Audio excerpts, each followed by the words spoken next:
Hello বন্ধুরা, good afternoon. তো দেখো, আজকে আমি দুপুরে ইলিশ মাছ রান্না করব।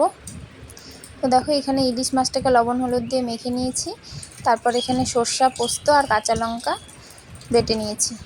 তো দেখো, মশলা বাটা হয়ে গেছে, এবার উঠিয়ে নেব বাটিতে। তো দেখো, তারপর কড়াই বসিয়ে দিয়েছি। কড়াইটা গরম হলে এতে সর্ষের তেল দিয়ে দেবো। তো ইলিশ মাছ রান্না করলে সবসময় তোমরা সর্ষের তেল দিয়ে রান্না করবে, তাহলে টেস্টি হয়।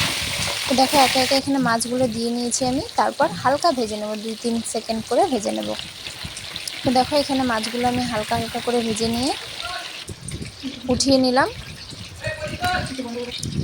তারপর কড়াইয়ে কালো জিরে আর একটা শুকনো লঙ্কা দিয়ে, তারপর কয়েকটা টমেটোর টুকরো দিয়ে একটু ভেজে নিয়ে হালকা সর্ষে বাটাটা দিয়ে দিলাম।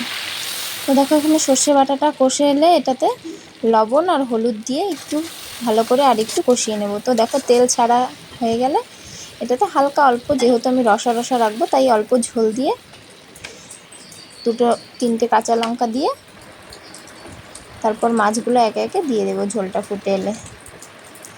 তো দেখো, এখানে মাছগুলো দিয়ে দিলাম। মাছগুলো দিয়ে অল্প একটু কষা হয়ে গেলে এখানে নামিয়ে নিলাম।